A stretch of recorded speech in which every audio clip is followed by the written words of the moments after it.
Audio story by Ayesha Khatun চ্যানেলে আজকে আপনারা শুনবেন আবির স্প্যারো পর্ব 10।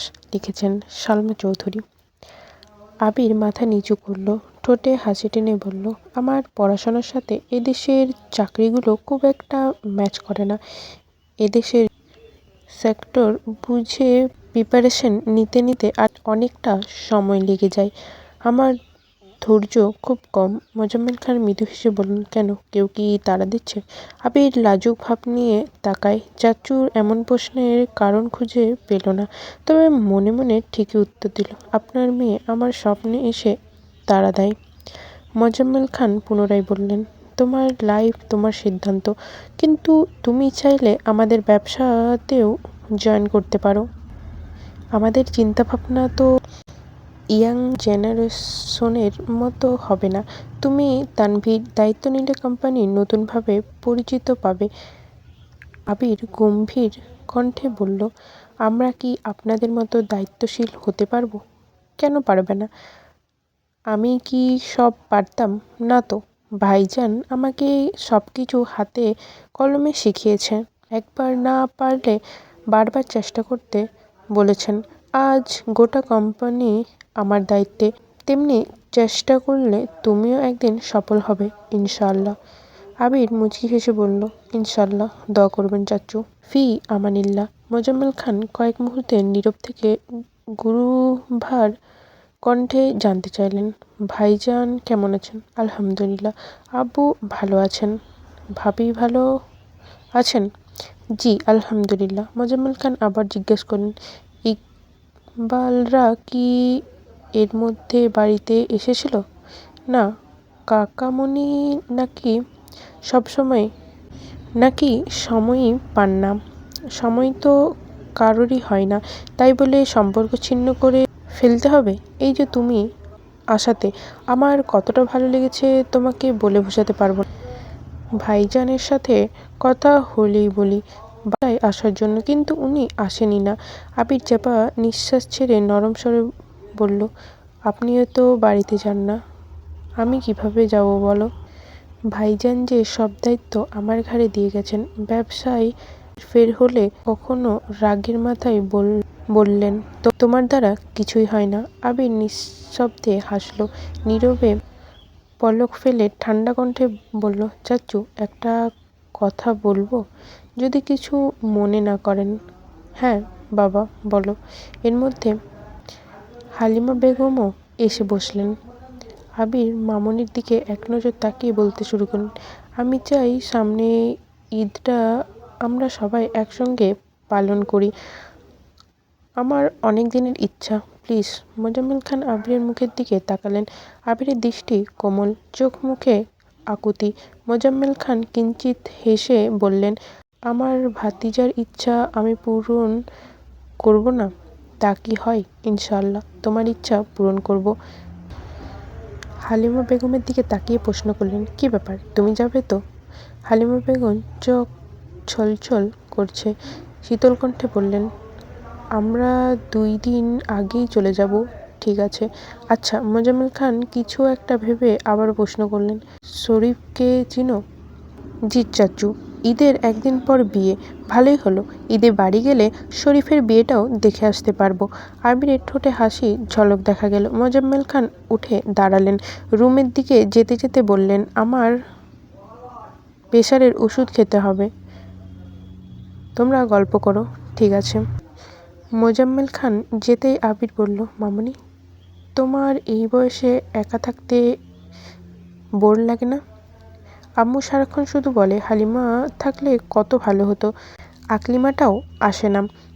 তোমাদের আম্মু খুব মিস করে। হালিমা বেগম এই পর্যায়ে কান্না শুরু করে দিলেন। কাঁদতে কাঁদতে বলতে লাগলেন, জানিস একা থাকতে আমার কান্না আসে।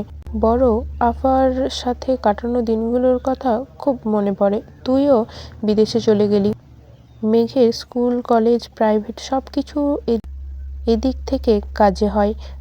মেয়েটা মাঝে অসুস্থ হয়ে গেল, এত দূর থেকে জার্নি করতে কষ্ট হয়, তাই বাধ্য হয়ে তোর চাচু এখানে চলে আসলো।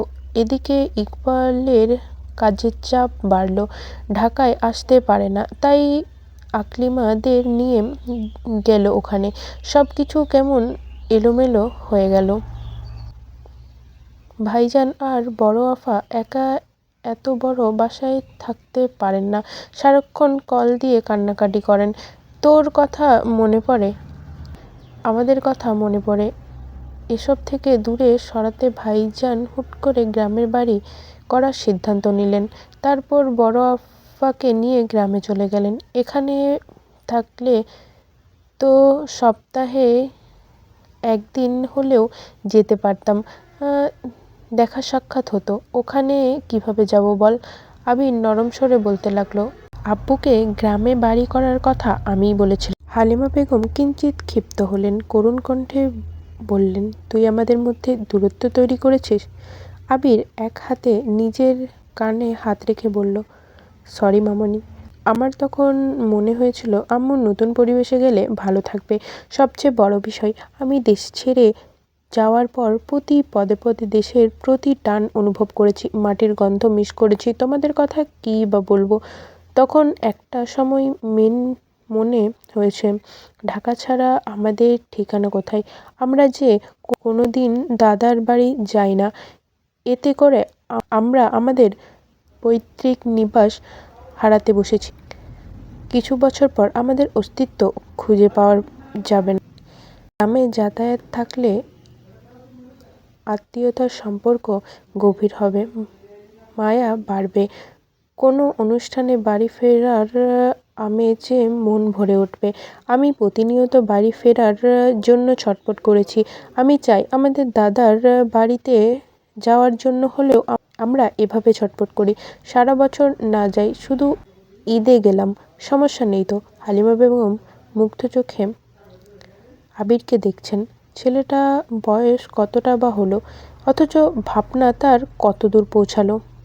হালিমা বেগম এপাশ ওপাশ মাথা নাড়লেন। তক্ষুনি মেয়ে গেল। আম্মুর পাশে বসে আম্মুকে জড়িয়ে ধরে বলল, তোমরা কি গল্প করছো? আমিও শুনবো। হালিমা বেগম মেঘের মাথায় হাত বুলাতে বুলাতে বললেন, এই ঈদে তোর কোনো চাপ আছে? মেঘ উস্কুস চোখে তাকিয়ে বলল, একদম না। কিন্তু কেন? এবারের ঈদে আমরা বাড়িতে করব। কোন বাড়ি? আবির ভ্রুকুচকে খানিক বিরক্ত নিয়ে বলল, তোর দাদার বাড়িতে। মেঘ উত্তেজিত কণ্ঠে শুধালো, তার মানে বড় আব্বু বড় আম্মুর সাথে?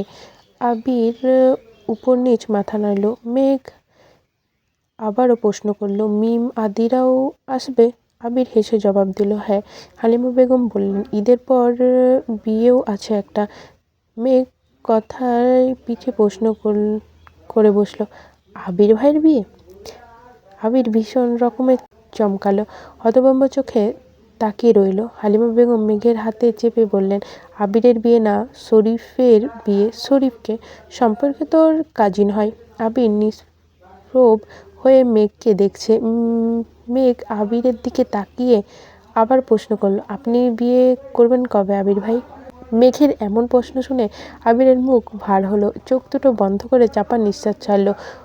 গুরু গম্ভীর কণ্ঠে জবাব দিল, জানি না। আবিরের উত্তর মেঘের মনে ধরল না। মলিন কণ্ঠে শুধালো, আপনার বিয়েতে কি আমাদের দাওয়াত দিবেন না?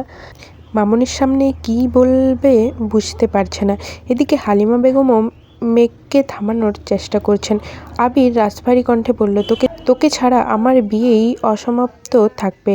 আবিরের কথা শুনে মেঘ দুই অথর দুদিকে সরে গেল, চোখ দুটো বড় করে তাকালো। আবির কয়েক সেকেন্ড বিরতি নিয়ে আবার বলল, তোর জন্য স্পেশাল কার্ড পাঠাবো, চিন্তা করিস না। তো আজকের পর্ব ছোট করেই দিলাম, কেমন লাগছে অবশ্যই জানান। দেখা হচ্ছে পরের কোনো পর্বেতে। ততক্ষণের জন্য ভালো থাকবেন, সুস্থ থাকবেন, দোয়া করবেন। আল্লাহ হাফেজ।